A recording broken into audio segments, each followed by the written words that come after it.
Can you hear me?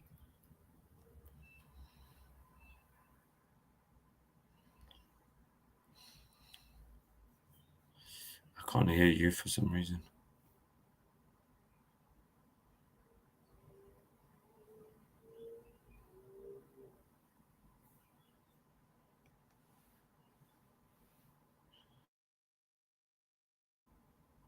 Yellow.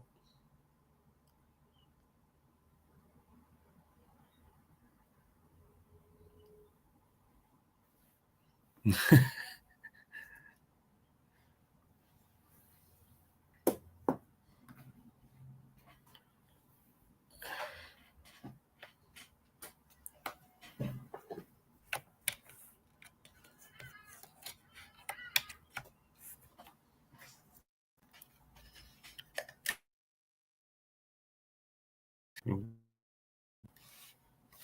Hello. Hello. Hello. Hello.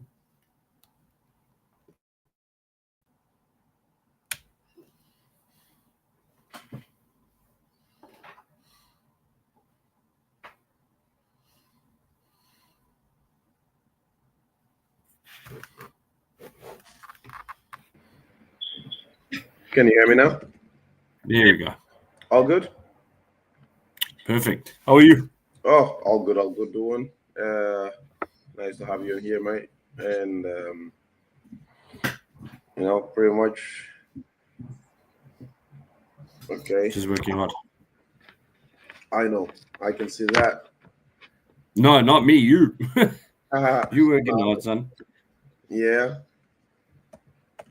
Alrighty. And so probably just allow maybe 2 more minutes and then have this other guys hop on. Aye. These bloody United. These guys are going to give me a heart attack. Haha. Worst team on the planet.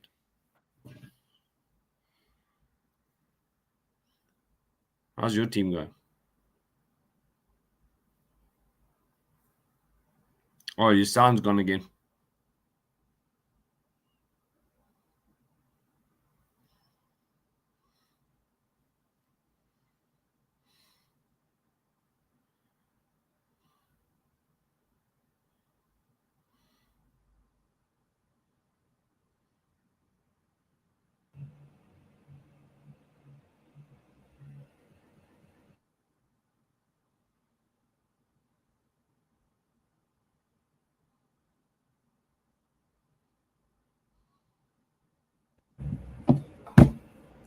There you go. Right. Okay.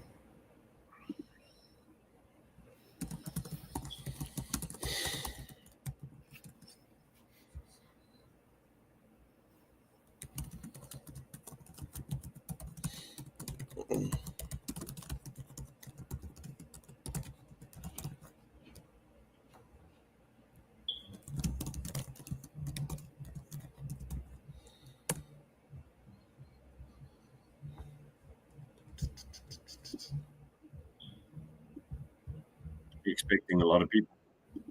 Um. Yeah. So normally you just like to give them like a 5 minute grace period, Okay. and yeah, probably see what happens. You know.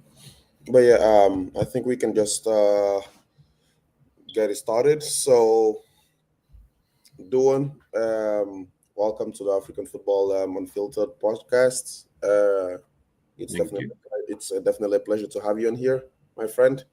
And I think as far as football is, if in Africa is concerned, you've seen it all. You've been there, and you've at least had your fair share of experience. So, to all our viewers and on the podcast today on African Football Unfiltered, we are actually joined by Mr. Duan Baker. He's a former Mamelodi Sundowns ex-data analyst and scout as well. And Duan has actually carved out a career for.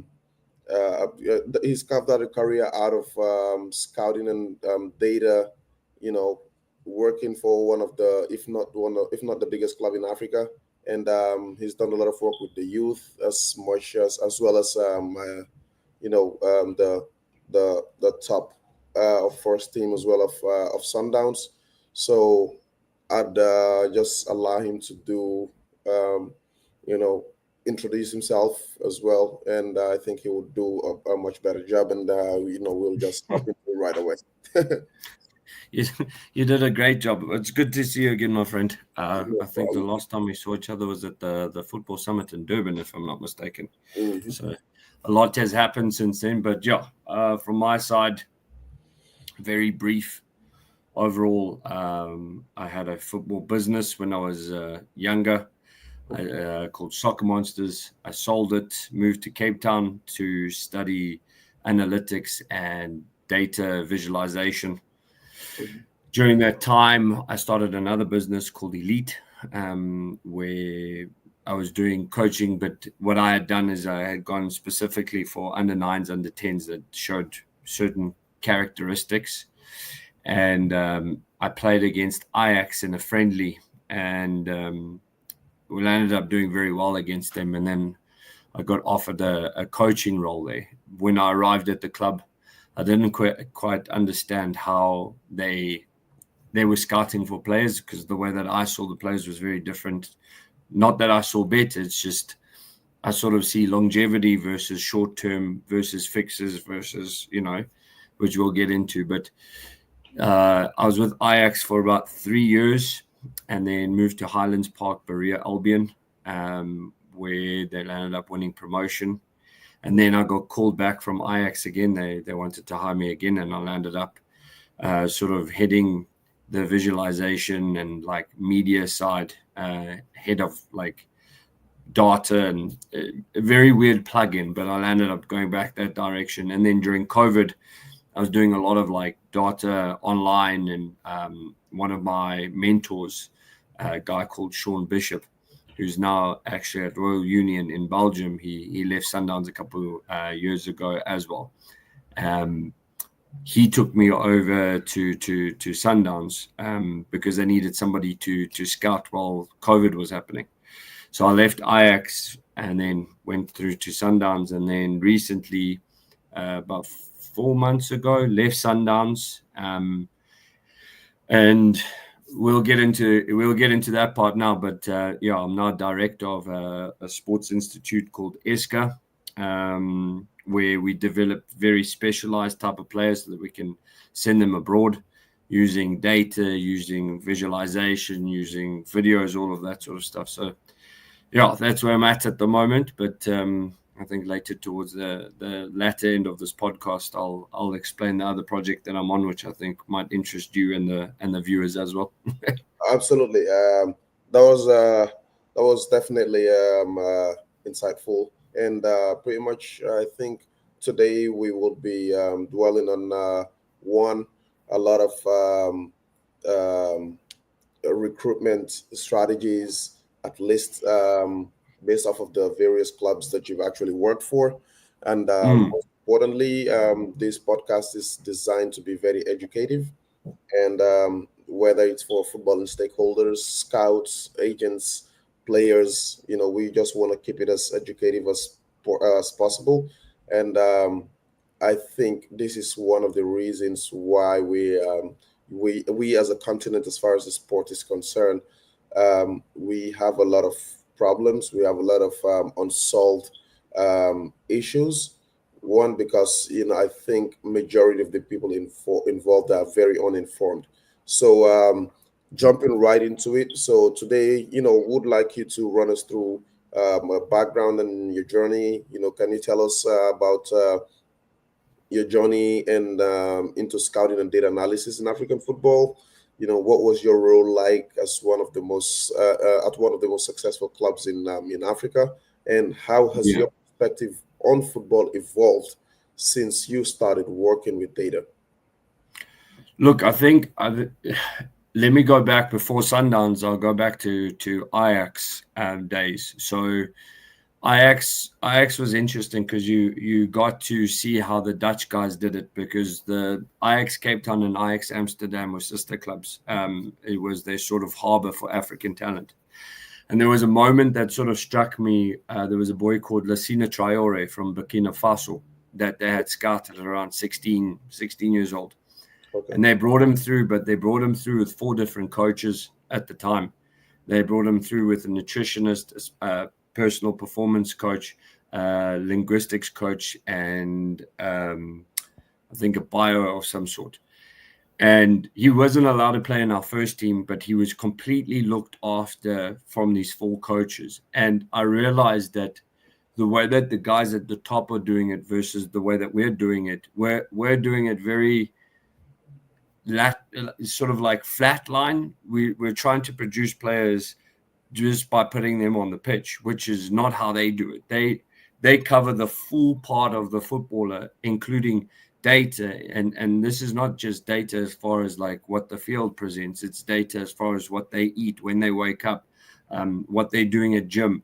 And I started realizing that we're we're playing a game against people that are far beyond our understanding. So what had happened, how I got into the analytics and the data side, is there was a particular player, and this boy he didn't meet the eye test. And all the coaches, all the scouts wanted to get rid of him because he was a bit round. He was a bit slow, according to the eye. And I went down to the physical department and I said to them, I want to run every single test that there is as far as his body's concerned about when his growth spurts are going to happen. I want every piece of metric because they're about to release him from the club. Mm-hmm. And turns out he was the 4th fittest in the team. He was the 3rd quickest off the mark in the team. All of the eye tests had failed, the scouts and the coaches and stuff. And he was a left footer playing in a left centre back position. And he was a year younger than his age group. And so what I realized is data has an ability to protect, not just bring in, but what you have at the club. Sometimes we have these biases that, coach or a scout or somebody's trying to get rid of a player, or, I mean, we all know politics. Mm-hmm. And in Africa, the politics is particularly rife. Everybody's got an opinion. Yeah. So I drilled down into that and I started getting very into, like, even with my own team, I was coaching the under 12s and assisting in under 12s at the time. So I started doing a lot of data and moving them into different positions and, just a little Excel spreadsheet. And I used to have a little video camera that I got a guy to do some video stuff. And I did very raw, basic, like as I'm watching the video, count how many passes. I didn't have coding at the time. Yeah. And after that, I realized that became quite a helpful tool for me, not only because I'm watching the videos back and withdrawing that information, but I've created what I now know as a KPI or a KAI sheet for myself. Mm-hmm. And I've been jotting that data down last 15, 16 years. I've got this Excel spreadsheet that looks almost as if it's a timeline of my football history, because it goes from like a very basic sheet to this very intricate sheet that's come out by Sundowns. Mm-hmm. So yeah, that was the start point, and then I kept building into it, and I was fascinated. I was fascinated with the first team choices. I was fascinated with how they made decisions at the first team, how they, brought in players, mainly using the eye test. So I wanted to come from a perspective, because what I tend to find is the eye test is reserved for guys that have been in the game for like 30, 40 years. Mm-hmm. And I wanted to be a scout and a coach, but mainly a scout. And I didn't want to be head of recruitment when I was 50 years old. I wanted to be on the ground. And then when I got into Sundowns, I landed up becoming the lead data analytical scout during a time where you couldn't really have people on the ground. And I worked with what I call a GLS scout, which is a ground level scout. Mm-hmm. And these are the guys that have been in the game for the 30, 40 years, the ex-players and stuff like that, the guys that have got the eye for it. And yeah, I think that would probably lead you on to your next question of how the processes work. But I did a lot of research. I did a lot of online courses for data. I did a lot of like building out data visualization, that sort of stuff, so that I could present it to coaches. Because what I really found in terms of Africa is it's kind of like hoodoo or magic, almost like I call it Santa Claus theory. It's not really believed, and it's people are like, oh yeah, data, you laptop scouts or whatever, but it's it's not to change the industry, it's to enforce the industry, it's to help, it's to just build out things. And Africa doesn't like to do things on anyone else's term. Africa likes to do things on Africa term. So at the moment, this is why I really love this idea that you've come up with, because I think we're in terms of waves, when the wave is starting to white out at the top there, when it's about to fold in.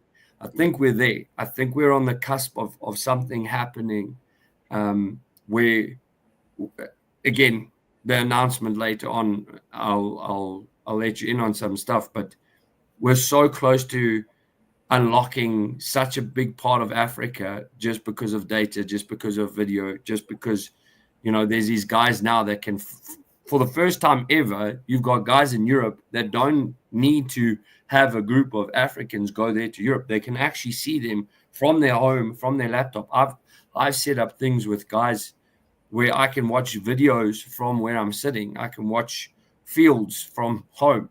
So I don't have to be there. I don't have to waste money to get there. So I think the data side is going to be a big side. Oh yeah, again, quite insightful, Duan, and I think that was very well and very well explained. And I would say, but I just wanted to pick up on something real quick before we move forward. So obviously, you and the recruitment side of football, and we're probably part of like the stakeholders, etc. Probably partly worked as a scout as well. So two things: would you rather, let's say, from like a very neutral point, would you rather watch a player pass your eye test and get him signed, or would you rather have this player's data? I mean, would you rather look at this player's data and not focus on the eye test before you can get him signed if you were probably head of recruitment? That's a tough question. It's a tough question because I believe in both. Very, like, when I first started the journey, I would have told you data every day of the week. But as I've come to sort of learn, especially with African players, not football as a whole, just because the data also has the ability to lie and camouflage things. If you don't have your eye on the subject, I'll give you a stupid example. But a couple of years ago, I got pushed to play about 4 or 5 times from my scouts in Africa, and they were turning around and saying to me, "No, there's this boy in Ghana. He scored 31 goals in 29 matches, and everyone's going nuts about him." And I'm thinking to myself, why has nobody picked up on this? Because usually what happens is the European scouts are all over that sort of thing. And I was doing my research, and it says everywhere, listen, there's a situation where there's a boy scoring all these goals. Turns out about 25 of those goals were penalties. So the Ghanaian league is obviously a little bit compromised in areas, so not everywhere, and I'm not generalizing, but if you watch the video footage, you can see he takes most of the penalties. There's a lot of penalties that he missed, but that's the sort of data that you got to be very wary of. You got guys that said they played Champions League, for example, and they've had 2 minutes coming off a bench for a team in East Europe, and they say they played Champions League. So you got to be very careful with the information that you just accept. So to answer your question, true to my nature, I'd probably go with the data. But it's a very sorted question now. I understand totally. And again, I think one, for a lot of people as well, it's a growing concern, especially within the continent of Africa and our football, because obviously we have very limited access to player data from a lot of clubs that probably want information on players. And again, not generalizing, but as you would know in football, every scout nowadays, want to go with what they want, what they can see on paper, instead of Yeah. what to actually what you're actually presenting. You know what I mean? Yes. So Yeah. for me, I'm not gonna say it's unfair, because I just believe at the end of the day, not everything would be entirely fair. But I just feel Yeah. like the people are now so totally reliant on data, to the point that it's actually making um, what used to be one of the most like interesting, and I would say like most passionate jobs, like finding the next gems, like transform into like just some people sitting in the front of a computer and just pack up data and then try to like get I information. think Yeah, I think on this point, we need to, before other people jump on board of this, we as Africa need to get ahead of this, and I want to stabilize this, right? I don't believe it's one against the other. I firmly believe that it's two of the same. We're going towards. If you're a GLS scout, and I know you've got a good eye for talent yourself, but it's not. I said this to a coach the other day when I was doing a talk. I'm not trying to knock anybody off. What I'm trying to do, and it's a great analogy for me, is I don't know if you guys go to bowling and you've got the rails that come up on bowling. That's what data does. So in bowling terms, you've got these rails that, they pop up, and it doesn't mean that you're going to get a strike. It just means that you're not going to get a gutter ball on your first throw. And that's what data does. Data doesn't give you the answer. Data gives you guidelines. It's just saying, okay, you might get a strike, you might get a great player, but I also stop you. I give you less likely a less likely probability that you're going to make an oopsie daisy right in the beginning. So I can bring down the risk, and that's what data does. minimizes it, right? For some reason in Africa, we've got this weird, like, I don't know what it is. It's this like territorial battle over the scouting. And I think, as analysts, we've got to be careful of just throwing data down. I've recently come into contact with one of these types of scouts who's always trying to chuck data down people's throats. And it's hella annoying, but also, sometimes the eye test does work. It's very important. And in Africa, I find the eye test character, we've got another big problem is there's certain data that you can test and there's certain data you can't test. For some reason in the football industry, I find there's a lot of guys that are psychologists, self-claimed psychologists, and they go, oh, this guy's got a shitty personality, or this guy's got a bad personality. Who are you to decide? Just because you don't like an introvert or an extrovert or whatever the kind of person is. And sometimes culturally, we brought in a guy called Batoil from Morocco. Didn't speak a lick of English. We didn't have a translator for him. Unbelievable baller, in my opinion. Came from Belgium at the time. Moroccan international, left centre back. Quality player. And didn't have a translator, didn't have anybody who spoke his language, barring one person at the club who was rather high up in the club. So his transition into the club was really, really difficult. So you don't know if he's funny, and then people are like, he's not doing so well. And I'm like, because what is he supposed to do? He can't communicate. The only people he can talk with is his family on the phone. You have to be very, very careful just throwing information like that about a personality. So that's why data's still very far out. You still need the old school ground level scouts. And most of those guys I'm very close to. I wish I could extract their knowledge and go down to a game. I've had scouts, and I'm sure you've had this too, that will tell me they can see a footballer before he touches a pitch. So yeah. Sorry, just give me a second. I might have to plug in just now. I've just noticed that the battery's done. All right, take it easy. Yeah, but anyway, we can continue, Salah. All right. So like you've just said, I think data is just like again, obviously provides like information that you would think probably should give you like that zeal to probably look through at the player. But definitely there always has to be the eye test whether they like it or not, and that's definitely, it's mandatory. It has to happen, because I think, again, like I said, data doesn't really show the player's personality. It doesn't show whether this player is someone that I can actually learn fast and maybe just transform into like a really top quality player if probably this player is actually put in the right environment.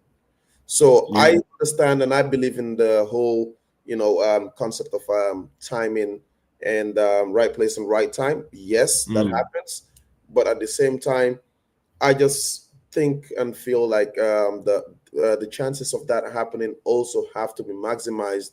One, by these people making these decisions, go sometimes a bit old school, trying to like see players directly, and obviously not totally and entirely rely on data, and most importantly, go beyond what they just see these players bring onto the pitch. Because, like I said, there's a whole lot. Just like you mentioned with the Moroccan player,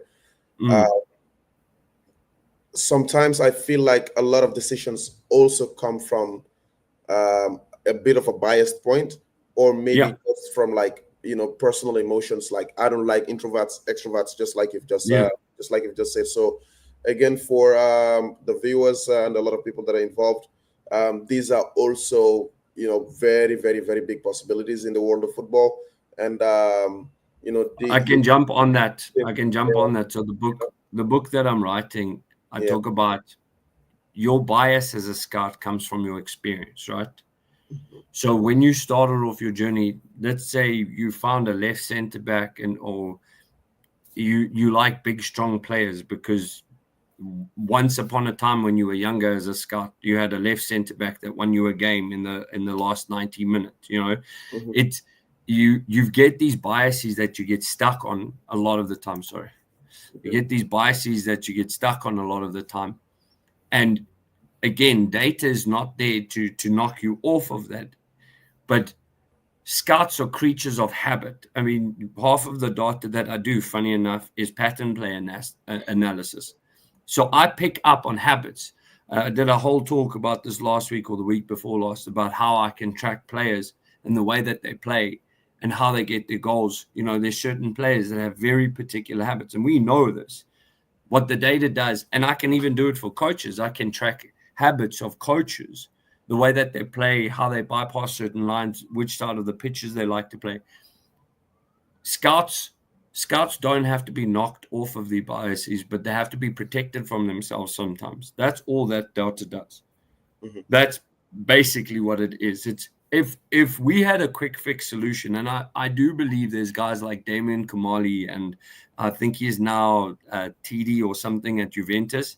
He was at Toulouse for a while. Unbelievable brain in this. He used data at Liverpool and Tottenham, if I'm not mistaken, went to Toulouse, got them promoted. I think he's now TD there at Juventus. He's done an unbelievable job using data. And I think sometimes he did only use data scouts. Your environment also can dictate whether or not you can only use scouts or use data, or it's not a one-size-fits-all problem, because otherwise, if I knew that, I'd be a very, very wealthy man. Absolutely. It would be a very boring game. Yeah, definitely would be very boring, because then you're going to be very predictable. So I think we move on to the next point, where we speak about play analysis and development. So just to put it out there for the viewers, and what does the proper player analysis look like, right, from a data perspective, and how can these players use their own performance data to improve, and what are the most underrated metrics, right? That's pay attention to. Obviously, this can vary, obviously, from scout to scout, like you've said, based off of experiences. And in your experience, what separates good players from great ones when you look at the numbers? So, firstly, it's you always got to get a buy-in. You got to take yourself out as an analyst, completely out as an analyst. just purely because. Just give me 1 second. Sorry, I need to make sure this thing is charging. Thanks. Yeah, so you got to take yourself out as an analyst and take, until you get the buy-in from the club. You've got to let the club buy into what you're selling. But before you do that, is you got to get the club to give you what they're looking for. So when I walked into Sundowns was already a winning club. They already had multiple titles. I didn't come and change anything. I just added on an extra piece to the puzzle. But they had already got a winning formula. They just wanted to sort of continue the role. And then when I walked in there, all I did was I built out what we call the KPI and the KAI web. So the KPI is the key performance indicators, and then the KAI is the key attribute indicators. So each coach, each club has their own set, So if I reverse engineer the question towards you and I say, okay, well, what's your very favorite type of player? When you're doing the GLS, when you're doing the eye test, when you get down to a pitch, most of us shop with our eyes. There's something that you look for particularly, and you can see a lot of scouts that do this thing with their finger when they get down to a pitch where they go, "Ooh, this guy's got that little." Yeah. There's that first touch, or there's that little look.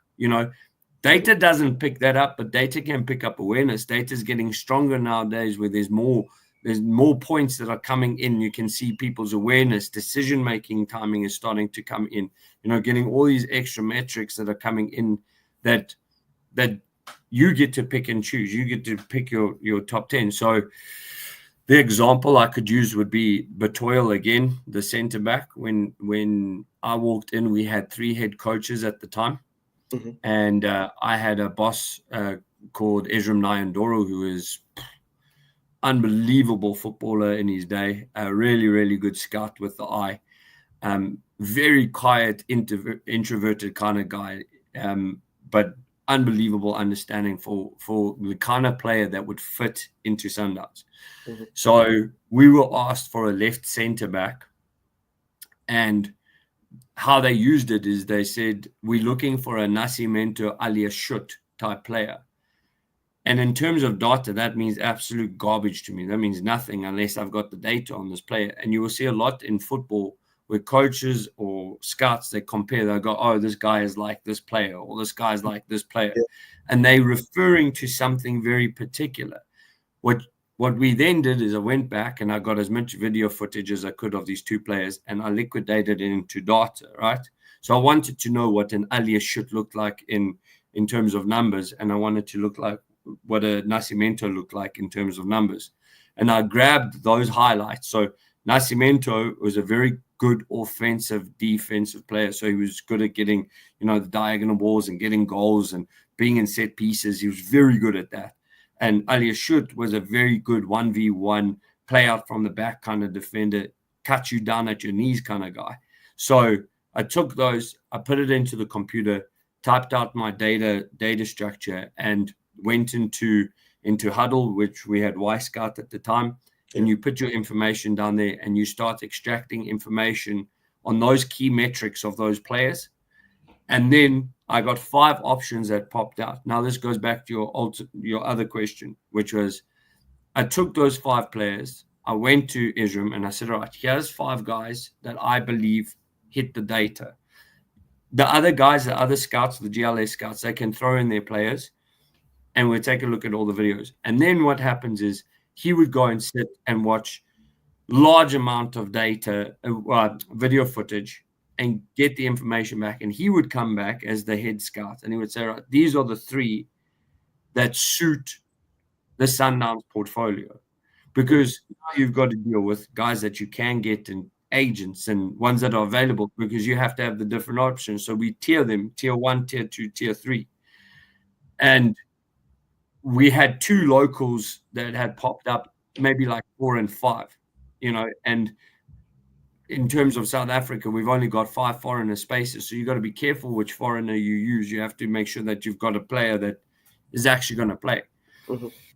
When I went into the meeting, it was super difficult, if I'm honest with you. Like the three coaches that we had, one of them was like, oh, fantastic. The other one was like, no, no good. The other one was like,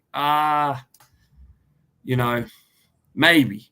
So you having three different coaches, which is a very African thing as well, to invent new things, like having three coaches at the same time. It's very difficult to get the answers across. But eventually we got down to a point where we got the play. And even though we had the data and we gave the data to the coaches, some of the coaches still didn't pass their test.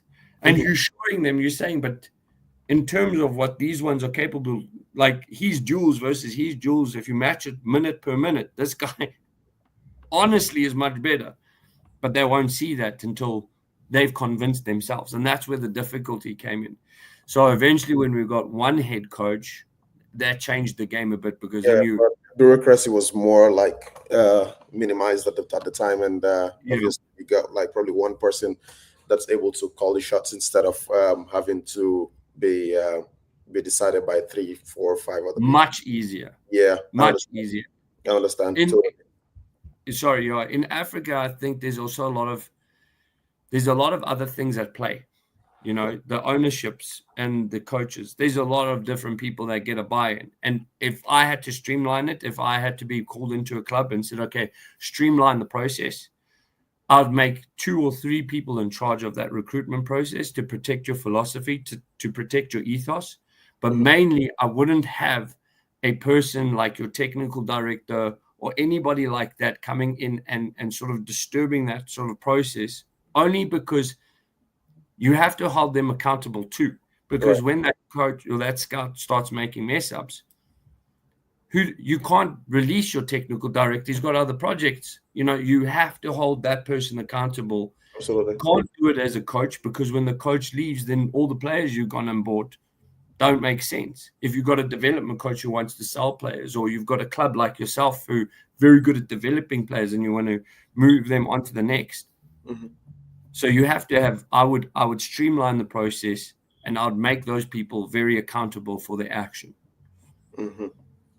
Well, I think that makes a lot of sense. Again, for the viewers listening, our footballing friends, and players, these are some of the things that decision makers have to go through. And like I said, I'm not going to say I am entirely a firm believer of right place, right time, and luck, but there's definitely a huge amount of that happens when it comes to making that next step, especially coming from Africa with limited data and all this bureaucracy that has to go through, within clubs and decision makers, etc.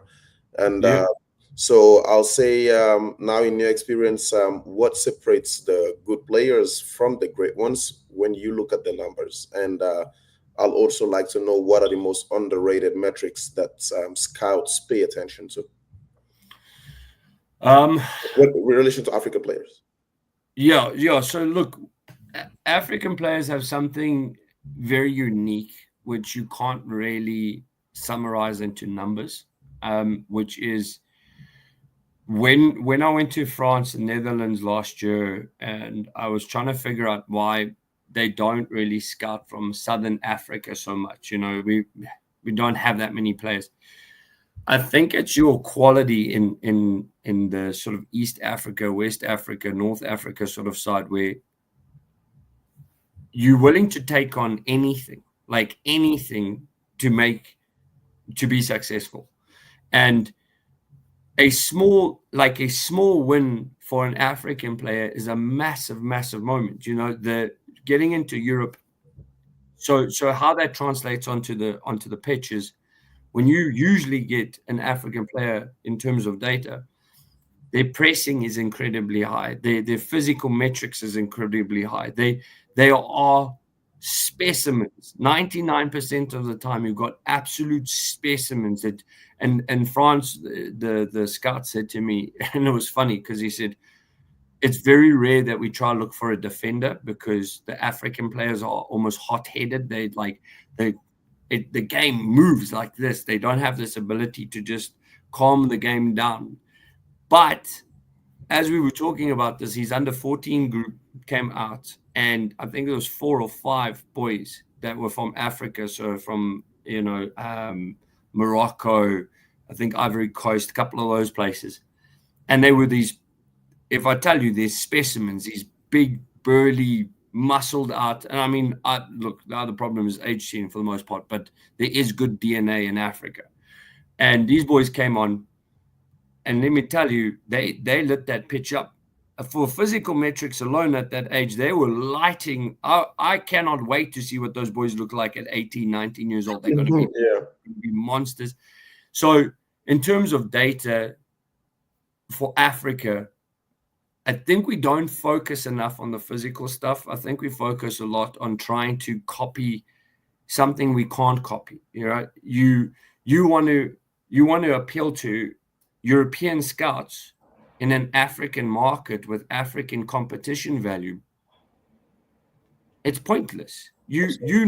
Going in a match and trying to play against somebody who has no tactical awareness and trying to have a good, calm game where, the scouts can see the boys planning and stuff. Like, there's a lot of companies that are coming out now with physical value. I would personally, if I could, I would push GPS very highly in Africa. I would throw out GPSs wherever I can, because one, I think the diet in Africa is completely different from the diet in Europe. I think the guys eat what they can when they can, and very little sugar, none of this like concentrated crap. A lot of people have their own homegrown chickens and like all sorts of weird and wonderful things that you think wouldn't matter, but it does matter. And if you had GPS, I'm pretty sure you would find specimens, like real monsters of the game, that if you're a good coach, you take one of these guys, you put a translator with him, and again, like we did with Lessina Traore, in 2 years, we took him to Ajax, Cape Town. We developed him. He came out. He came down with 1 language. He left with 4. They planned his exit. They knew which languages he needed to learn. They looked after his nutrition. They looked after what kind of person he was going to be. And by the time he got to Ajax Amsterdam, he played a couple of Champions League matches, and then I think he sold to Shakhtar Donetsk for a couple million euros in 2 years, a stupid amount of euros, if I'm not mistaken, as well. But they knew exactly what they were getting when they went into. So to go to the question, I would emphasize or push for African players. I would try get video cameras on as quick as possible onto the pitches. I would make sure that what we're seeing is relating to the information. And then once you got the video, you go to the GPS, because the scouts that don't trust the data, they can go towards the eye test. But the guys that are leaning towards the data, just the physical data alone, and here's something nice about physical data. It's probably the hardest thing to really get right, because I can't make a player. You showed me a goalkeeper the other day. My friend, we don't have goalkeepers like that, boy. What you got is a monster. He's huge. He's massive at his age. We don't have that yet. So in Europe, you got a couple of those boys, but those countries are so small and so saturated that the one tall boy that they find, everybody knows about it. But if you got a boy who's 6'5" and he's running like the wind and he's throwing 100 meters in 11 seconds, someone's going to grab him just on that.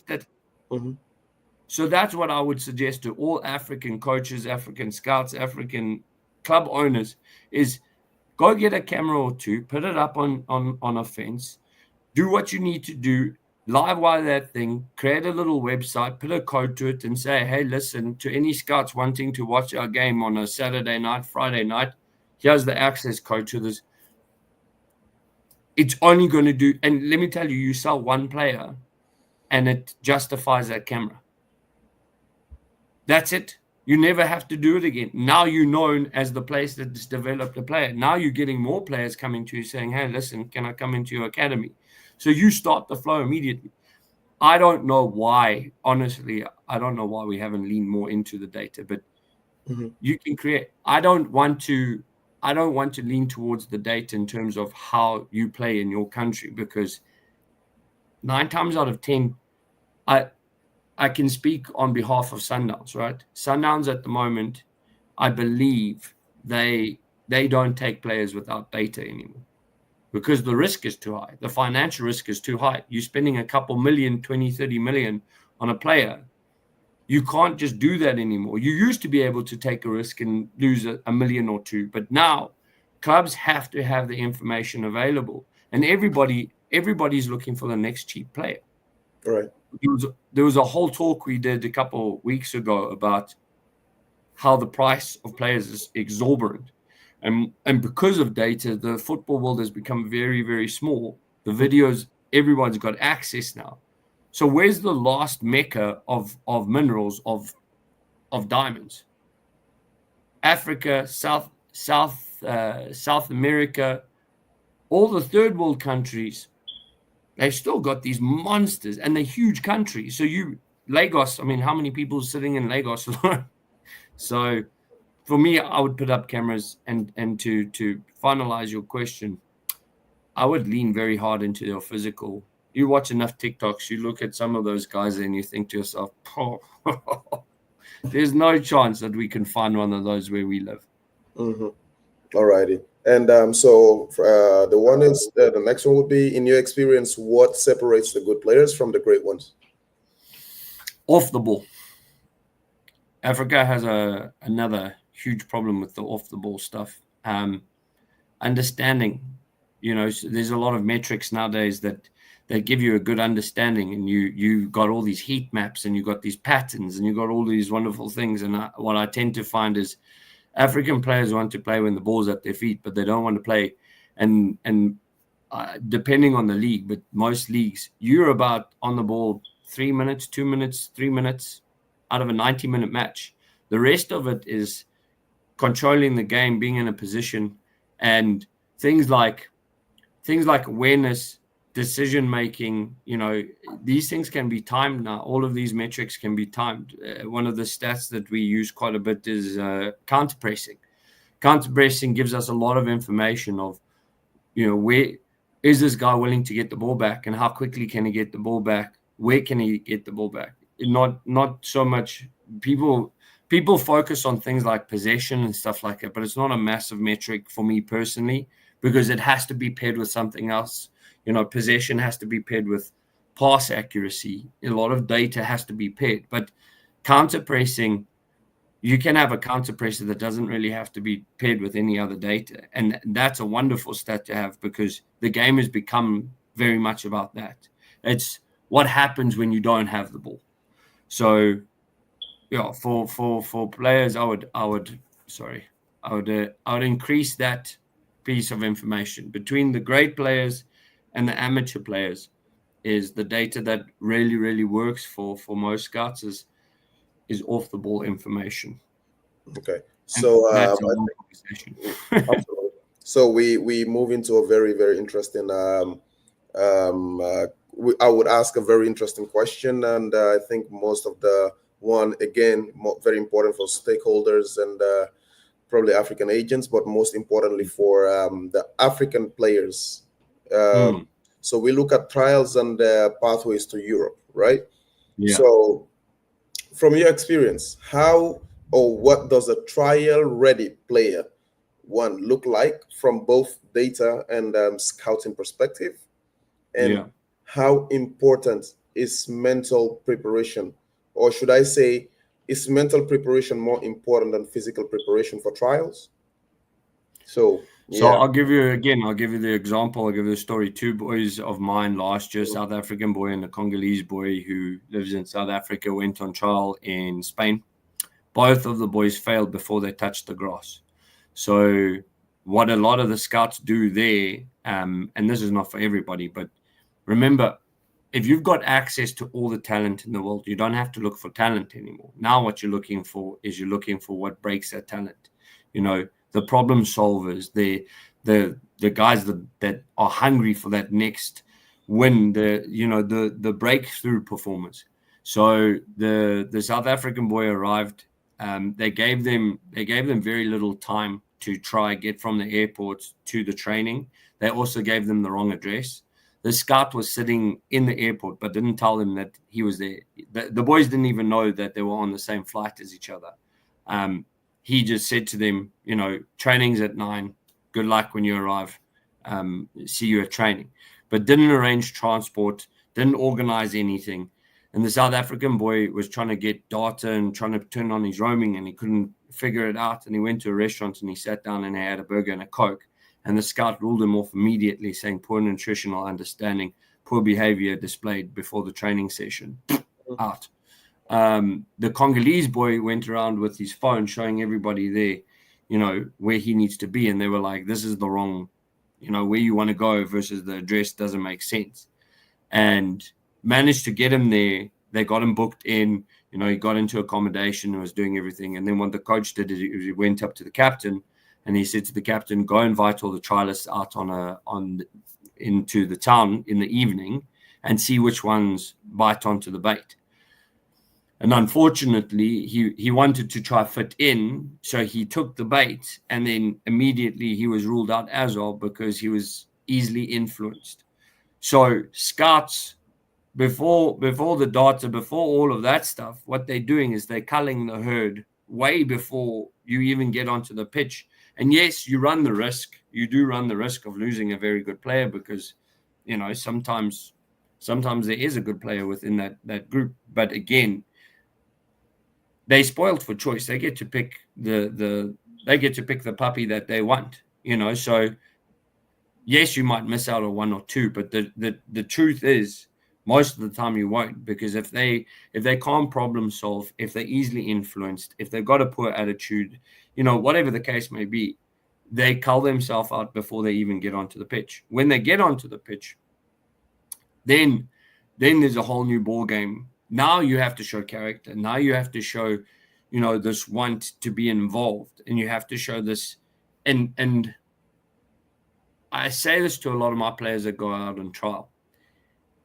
Your objective is not just to get past the trial, but your objective is to make connections, because you don't know in that group of people that you meet who you truly affect, who you can become friends with, who might become a lifetime friend or compadre. I mean, look at you and I.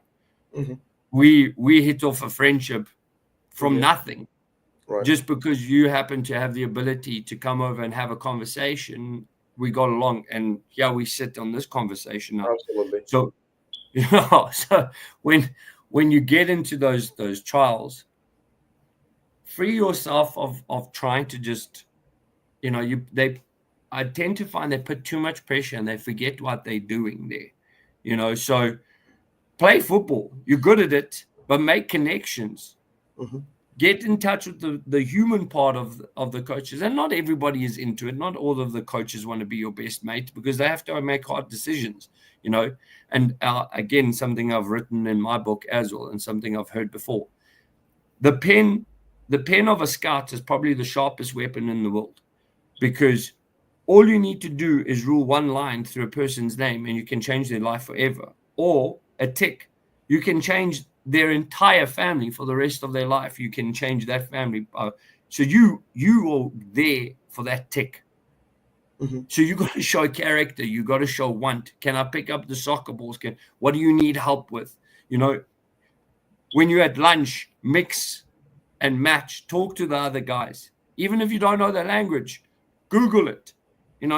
Don't just be there for the football. Be there for so much more. And I tend to find that those guys that connect with the people, even if I don't have something for me in my club, I'll phone up one of my mates at another club and I'll say to them, hey, listen, I think this guy might suit your club. He's got a good character. He's got a good attitude. He works hard. But, in the position that we have, we're full. We're saturated there. But I think he might be good enough for your club. Not a lot of players think like that, So that's what my advice would be for those players, to be honest, is stop overestimating and getting into trials and stuff like that, as hard as it is. So when you do get the opportunity, make the very best of it. Mm-hmm. Oh yeah, absolutely. Duan, you've actually made you made a point, and you've pointed out.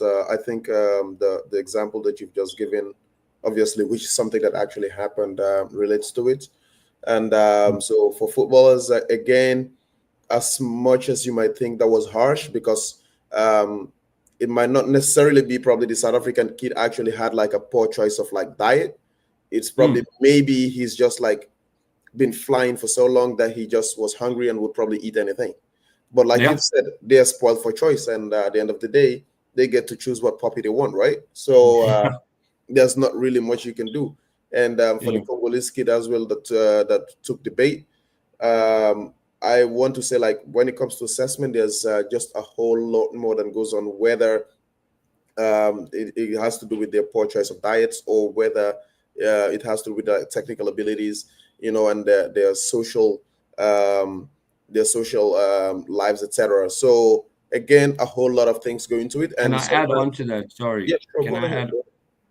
One of the things we do as well, or at least I did, is social media has become a very big thing.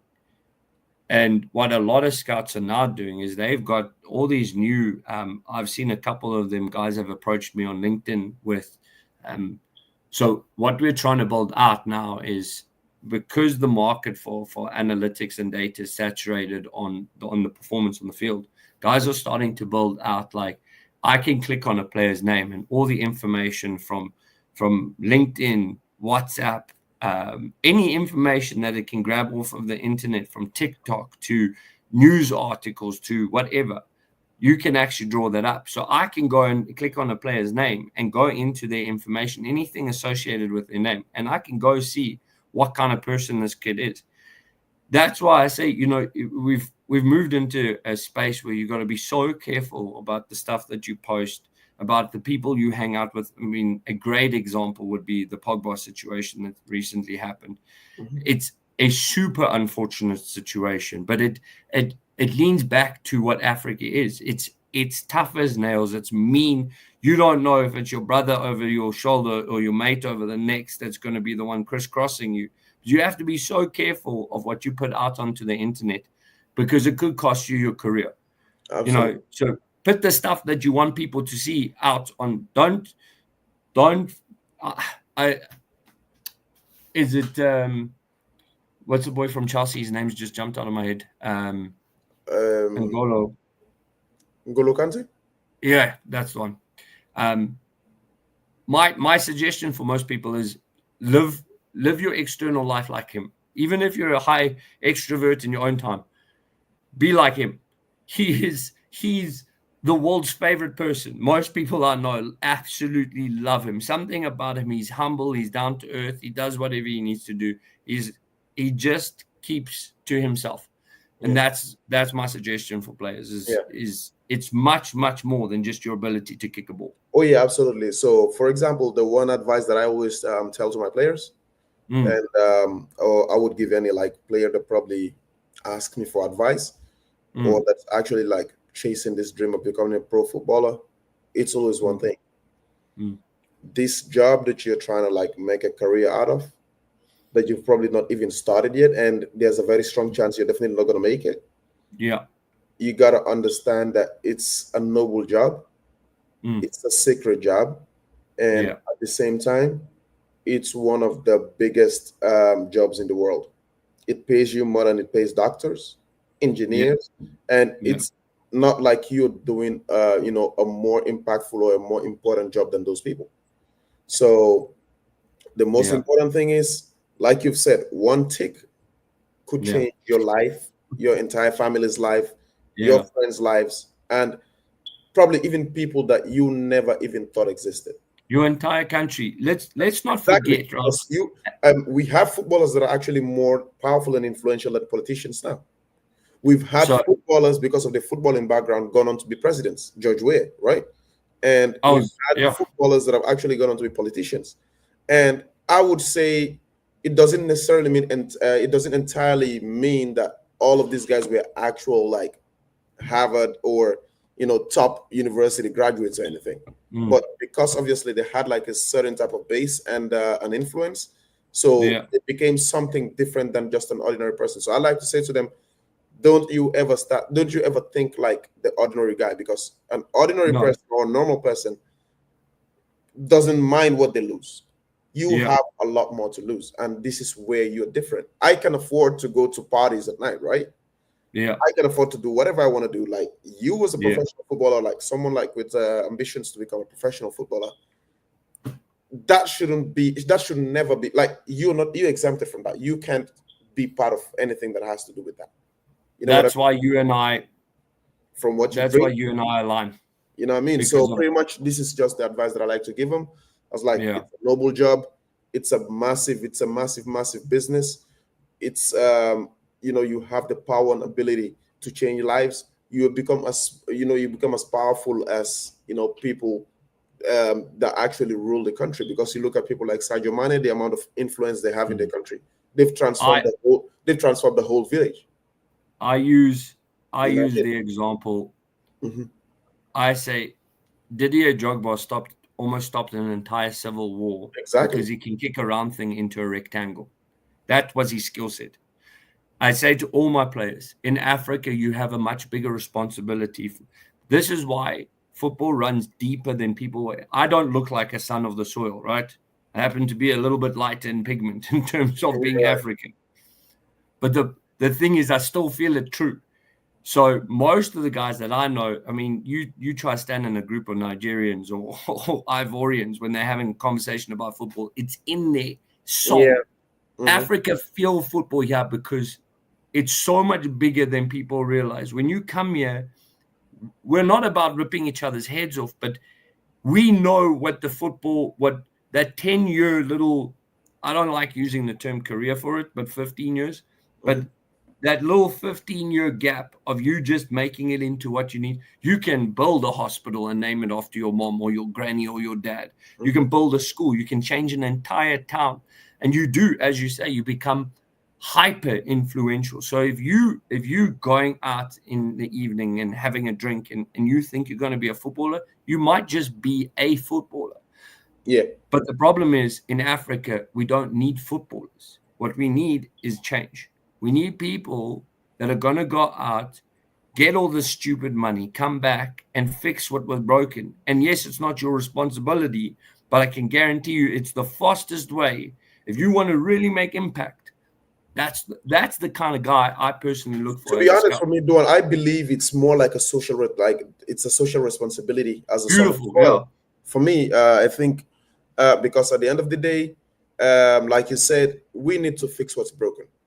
Yeah. And for someone that's actually been privileged over probably the millions that are actually living, so obviously you can't solve every single problem, but maybe two or three lives that you decide to change, or probably like even improve, that means a Yeah. lot.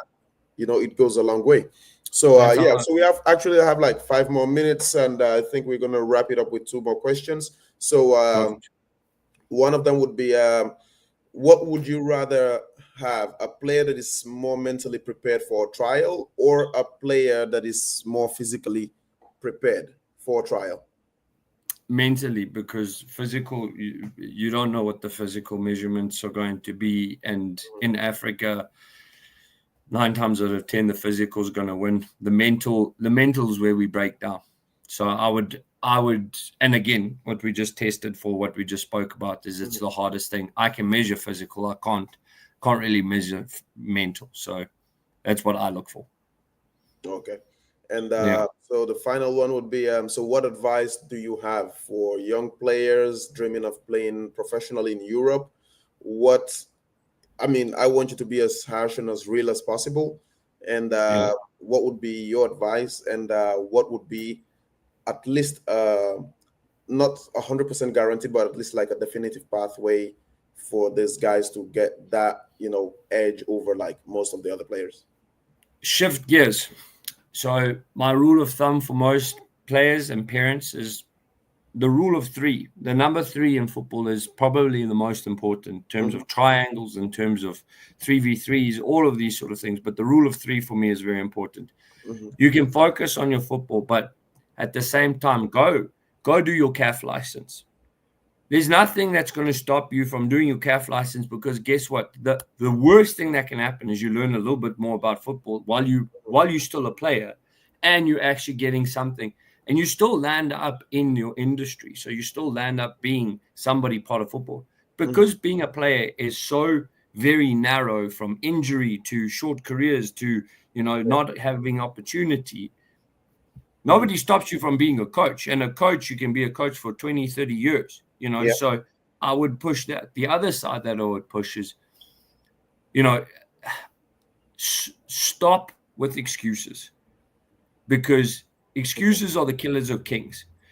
I've written a whole book about this, but this particular part for me is, yes, you've got hardship, but guess what? The 15 billion other people that happen to be sharing the same dream as you, they've got the same. And me personally, I've never not once come across a footballer who's at the top that doesn't have a hard background. But there's two types of people. There's one that takes it and turns it into tragedy, and there's one that takes it and turns it into fuel. True. So use it, don't use it, but nobody cares about your sub story. I'm tired of going onto LinkedIn and watching or reading African stories of all of these things. So that's my side, is the rule of three. Focus on the football, push the outside. So be it a business, be it a certificate, be it whatever you need to do around. Because if you're relying on your football to make your money, you're going to be poor. And then this one is important. Stop making excuses. All right, guys. Then there you have it. Again, I would want to say probably we're trying to going to bring it to a close now, and Duan. So that brings us to the end of today's episode of African Football Unfiltered. And a big thank you to our guest, Mr. Duan Baker, Ex-Mamelodi Sundowns, Ajax Cape Town, and then now obviously he's a writer as well, reading a few books, and I think would be like mental psychology books, I would say, right? And more like a guide. More like a guide, exactly. So we will say again, we want to thank Duan for sharing his experiences, his journey, insights, and passion for the game. So it's conversations like this that reminds us why African football has such a rich history and a bright future. So to our listeners, thank you for tuning in. And again, don't forget to follow, share, and subscribe us so you never miss on episodes. We'll definitely be back with some more unfiltered conversations, more football, and more African stories that deserve to be heard. And until next time, we keep supporting the beautiful game. And cheers, then Duan. And thanks again. I really appreciate it. Unbelievable concept. Oh yeah, absolutely. I really appreciate you hopping on, and thanks for giving me that 1 hour of your time. And I've actually deprived you from watching your Manchester United game. And let's hope that by the time you have a look at it, the probably changed up. Yeah, right. Okay. All right. Cheers, Duan. Thank you again. Have a good evening, guys. All right, you too. Cheers. Bye. Cheers. Bye.